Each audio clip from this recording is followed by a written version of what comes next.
said it's ready. Just come and introduce it.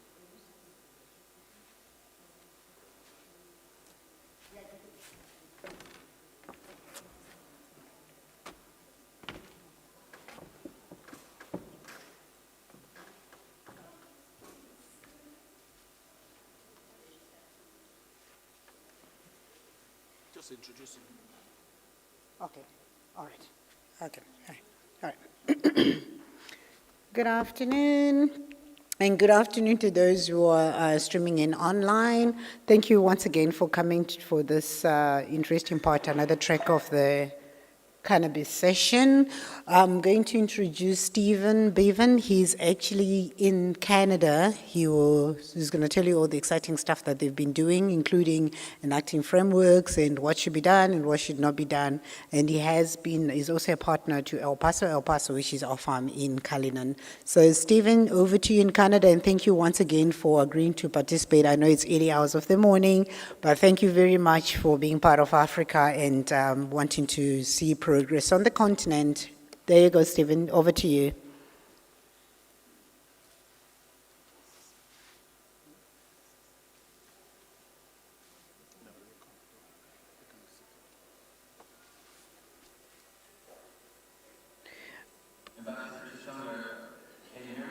Yes, we can hear you, Stephen, loud and clear. You can go ahead.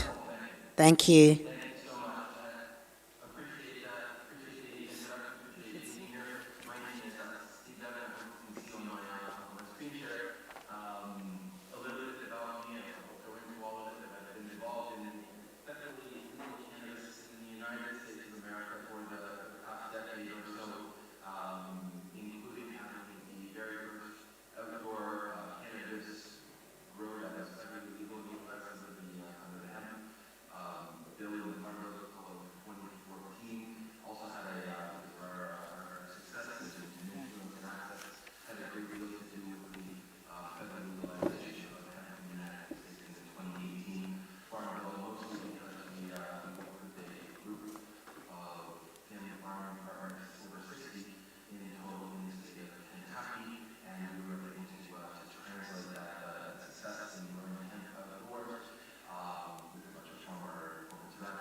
Thank you so much, Stephen. Steve Bevan from Canada, can we give him another round of applause, please? I'm sure you remember I told you earlier that we've got all these collaborative partners. Steve has actually been to my farm here in Pretoria, so he's one of our partners in that International Phytomedicine Institute, and we're looking for more collaborative partners, and Africa is so big and I can't do it alone, so I'm looking up to all of you on the continent to come on board so that we can explore this whole industry. It's so much, and a lot of people, Steve and them were the biggest outdoor hemp growers in the world. They've grown hectares and hectares of hemp outdoor, successfully so, and is involved in the enacting frameworks and all that. Thank you so much, Stephen. We really appreciate taking time. I know it's very early hours of the hour. It's early in the morning in Canada. Thank you. I'll now introduce Bossy. Oh, you're going to do it. All right, I'll hand over to my co-facilitator, Dr. Blessed, Chief Okole. Thank you, Chief. Thank you. Thank you, Briley. I just want the SMMEs to present because they have to go and man their stand, and I know it's time. Bossy can wait a little bit. So Pateka is going to introduce the team. You heard the minister this morning talking about the SMMEs and the products that they've been producing with the assistance of the CSIR. Some of them they already have things in the bottles, like I told you before, and you could see on the stands there, which is very great. This is something that started just late last year, and now we are seeing things in the bottle. It excites me. So each of the entrepreneurs is going to just give a brief of what kind of product they are producing, the challenges they are having, and what they plan on doing with those products to make sure that it goes onto the shelf and makes some money at the end, because that's what we want. Pateka. They can come up and take our seats. The team, do you want to come up? Good afternoon, ladies and gentlemen. It's Pateka from the CSIR. I would like to call on stage Ms. Roseanne. She's from a company called Think Green. We are supporting all of these enterprises. We currently have 4, but in total there's 23 enterprises that we're supporting. And we are developing products, food, herbal remedies, cosmetic products, CBD infused and cannabis infused products, and we do this work for them. So over 40 cannabis and CBD based products are going to be in the South African market, and they're going to be brought to you by these lovely enterprises. Over to you, Roseanne.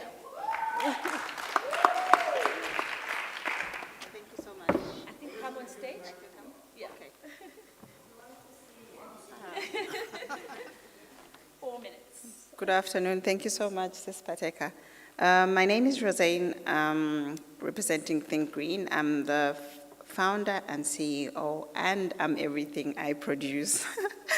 So there is, I've got more than 2 products. I've actually got like 17 products, cannabis, all cannabis, body care infused. But CSIR is only incubating 2 of those products. And still a work in progress. We are still waiting and working closely with CSIR through the Gauteng Department of Agriculture, and we're very grateful. So we're looking forward for our products to be in the market. Obviously, you must understand small micro enterprises face a lot of challenges in terms of finances, equipment, and so on. So those are the challenges, even access to markets. So when we have an opportunity of coming to such exhibitions, it's very helpful for us to gain that access. And when we have such support from the government department and from institutions like the CSIR, it does boost us a lot. So yeah, I just want to say thank you. Thank you to the South African government, thank you to CSIR, and we look forward to having our products into the market. Thank you.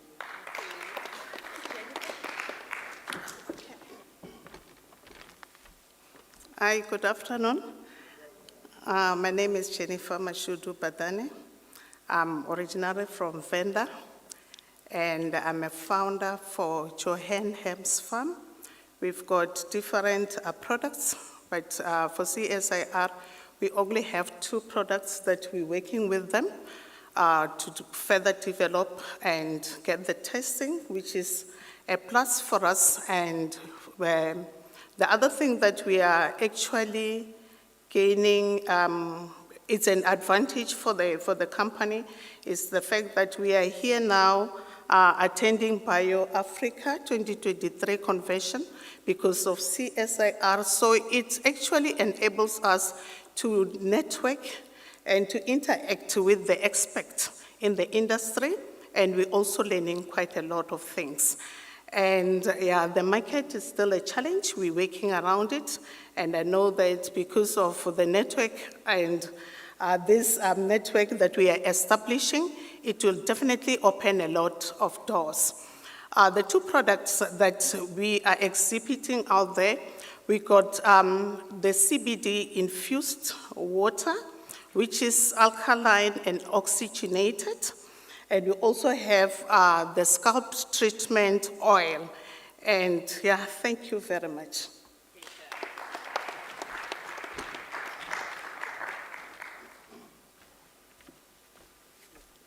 Greetings again. Good afternoon, everyone. My name is Moleboheng Semela, Director and founder of Mimi Trading and Project, a company that manufactures hemp and cannabis-based cosmetics and the CBD oils. I'm thankful to be part of this BioAfrica, the 5th one. It's my first time here. It's been an exciting journey to be part of the CSIR incubation program that was initiated by Dr. Blessed Dokola before he can leave us in South Africa. I'm grateful and thanks for the opportunity. The journey has been so good for the fact that today as I'm standing here, my CBD oil has been tested and proven to be good in terms of safety and quality, shelf life.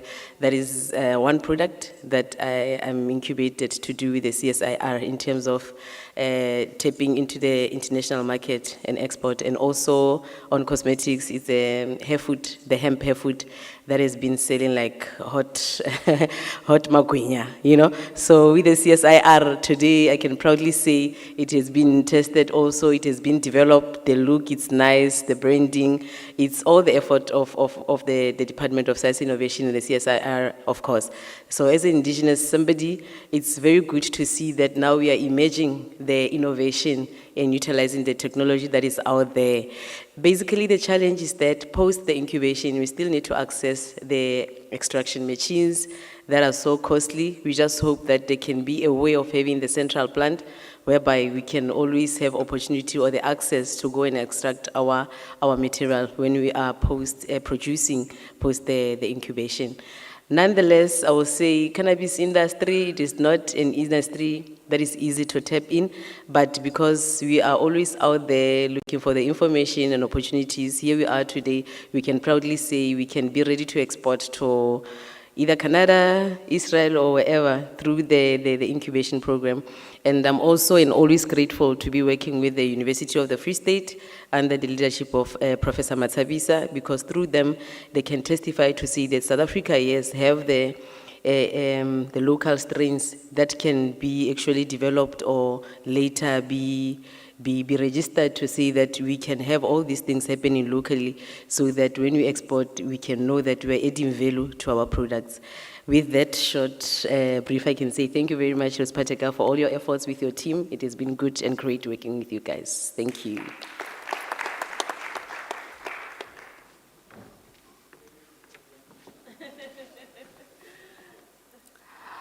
Good afternoon, everyone. My name is Ondela Zibi. I'm from Rabgen Health Solutions. We also have two products with the CSIR, which is the hair care products. So if you have a problem with your hairline, we are a solution for that.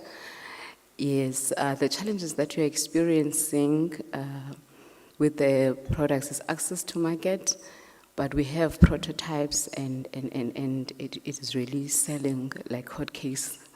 Thank you so much.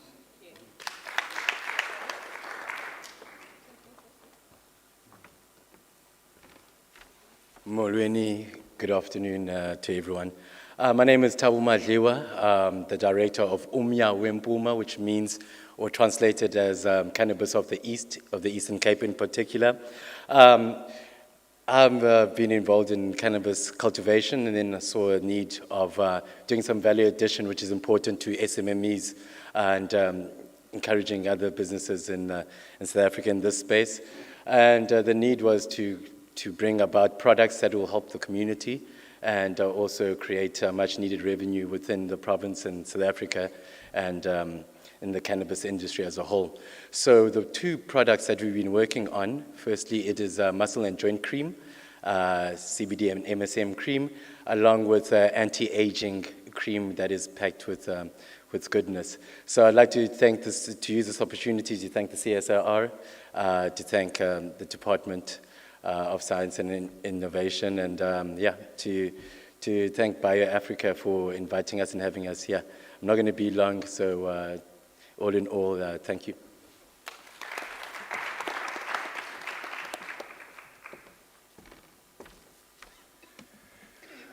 Good afternoon, everyone. My name is Denzel Washington, so I'm here to present. So my name is Mondele Mngoma. I'm the founding director of Moukana, company based in the Eastern Cape, largely focusing on medicinal and cosmetic ranges of cannabis-based products. So why and how we started? We started in 2020 at the height of the COVID-19 pandemic, whereby we tried to make use of our academic expertise, research-based knowledge, and network into developing products that can combat flu and flu-related symptoms. We have then branched out into the cosmetic range, because our clients have said that, okay, fine, I'm healthy now, but I need to look better, I need to look the part. So we're looking at developing 2 products under the CSIR, which is, or rather with the CSIR and DSI, which are the face wash and the toner, face wash and the face oil. With that, we are looking at expanding our product ranges, offering more dynamic and more demand, and partnering and collaborating with various entities around the country, and looking into expanding our network. And now with this collaboration with the DSI, or rather with the CSIR and DSI, we have also now looked at other partnering opportunities, ranging from investments and otherwise. So it is worth mentioning that a couple of years back, I came to this conference. I think it was the second BioAfrica convention as a student. So which then, I think that was in 2019.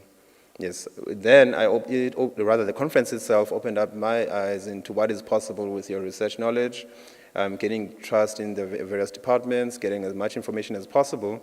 And then now I'm coming in as an exhibitor, and I'm trying to find networks and everything else. And hopefully in the near future, I'll come by as a sponsor to the conference and give back to what has been given to me. Thank you very much.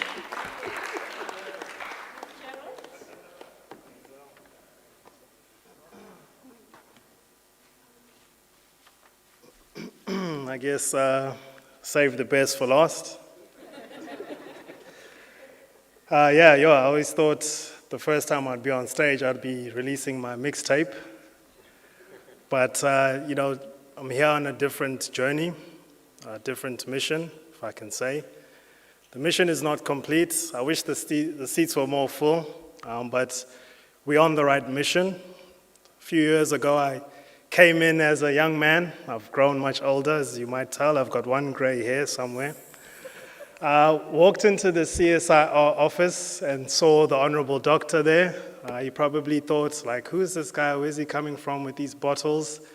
And started the journey of the cannabis industry, really trying to take advantage of really what's been a disadvantage to many locals, or many Africans, if I can just put it bluntly. I don't want to offend anyone, but wanting to really take advantage of the industry, really see what was considered illegal or illicit to now be a industry, a viable financial industry, where players like myself and like my colleagues here as well can be there and be on stage as I am now, on TV. Mama, what's up? I hope you can see me.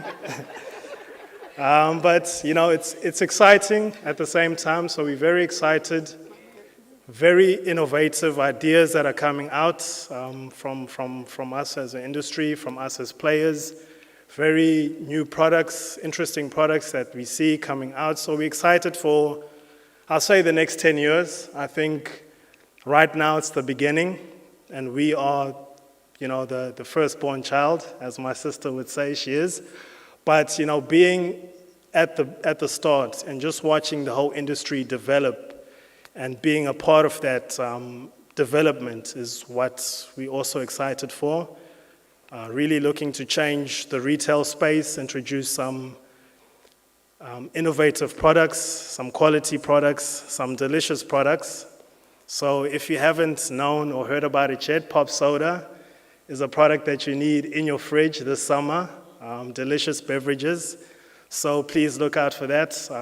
We're very excited, obviously, to work with the relevant stakeholders, with the government, with the top-notch scientists, as I like to call them, just really coming together and creating, these products, these viable products, and all the councils and all the food councils, all the regulations, even though it's sometimes red tape, as what my brother would say, barrier to entry. I feel like it is prepping us up so we're compliant in that way, and that, the mass market knows that they're having quality product. It's not just grown in someone's backyard and then just sold to you, which essentially, if you think about it, it kind of is. But, now we're adding in that quality, that assurance, and that innovative innovativeness, is that a word? Yeah. Okay, thank you. So adding that to the market, young black entrepreneurs, I think, is also very important to note. If you look abroad, our counterparts really took advantage financially of the industry.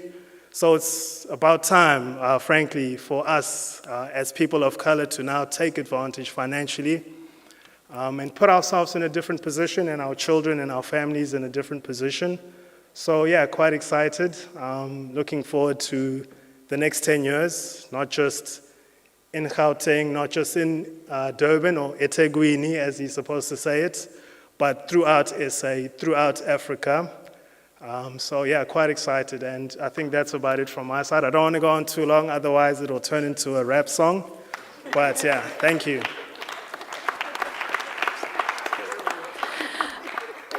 Thank you so much to our enterprises. You've been awesome. It's such a great pleasure working with you all. And I'd like now to hand over to our program director as we walk out of the stage. Thank you.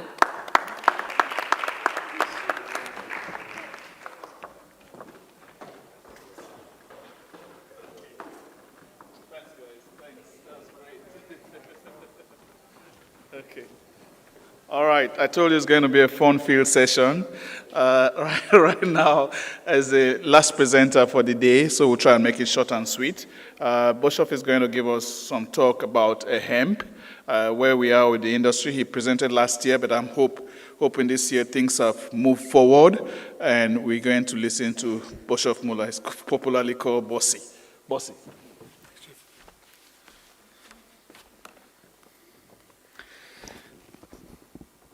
Good afternoon, ladies and gentlemen. I just want to make sure that you can see my presentation, because I can't see it. Is it on? No, it's not yet on. There we go.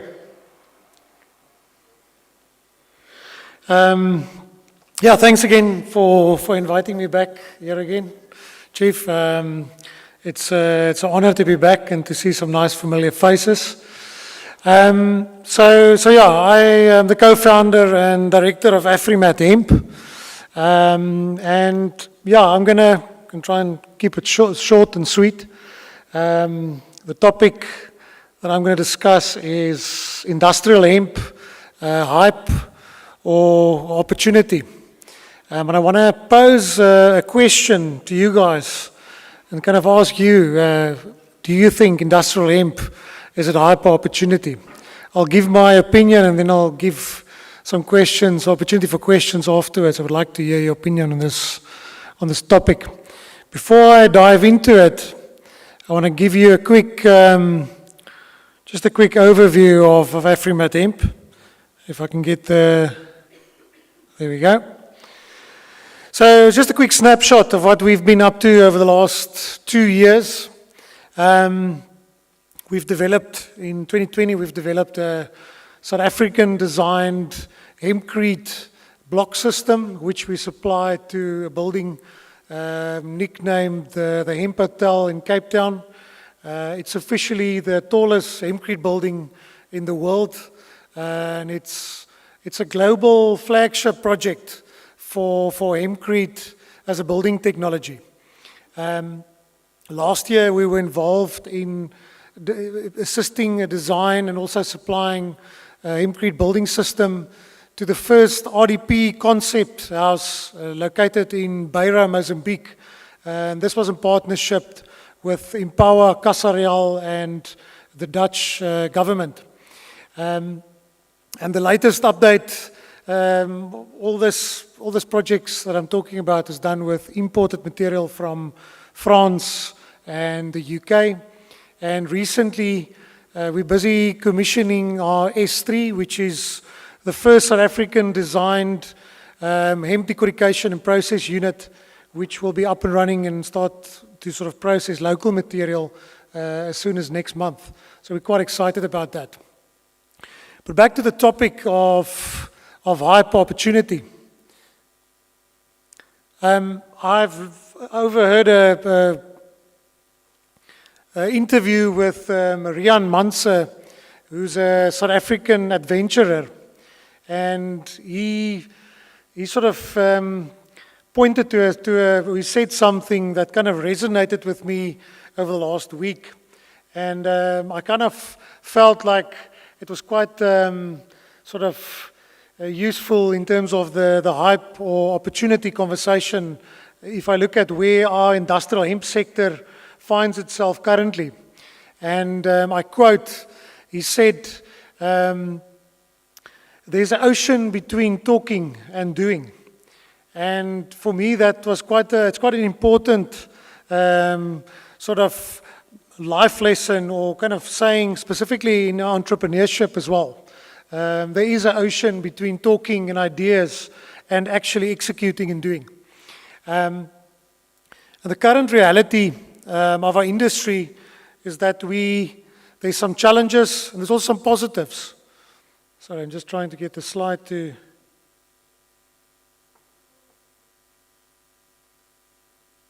work.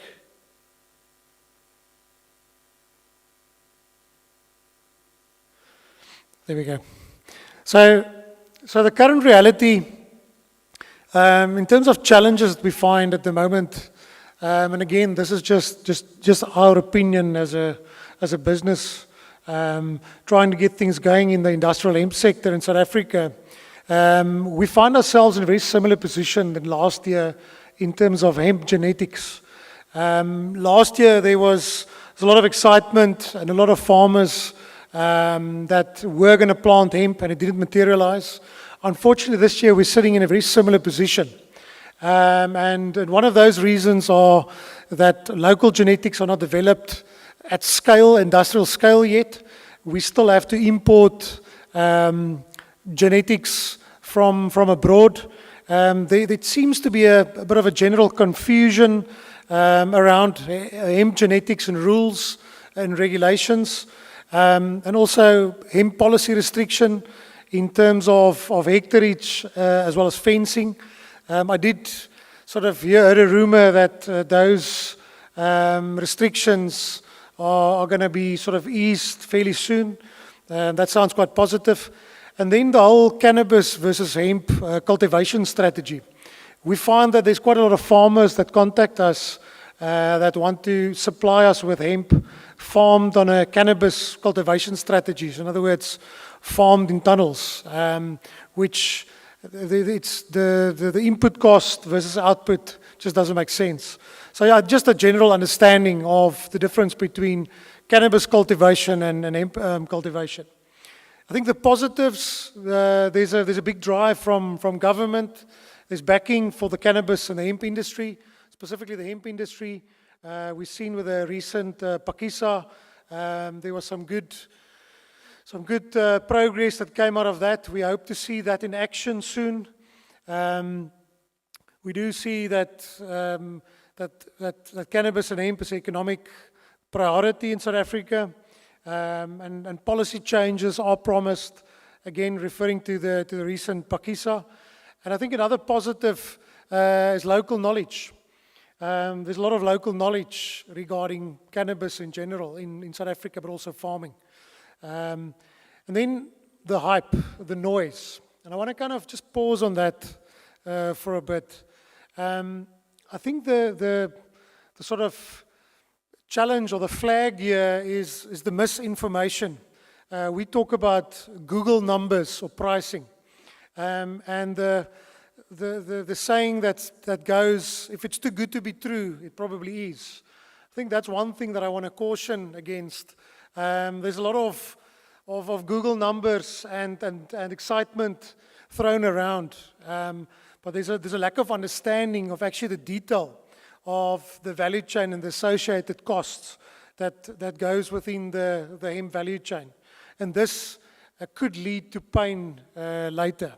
And also, I believe this is probably one of the biggest risks and threats to getting the industrial hemp industry in South Africa moving forward, is this kind of hype and noise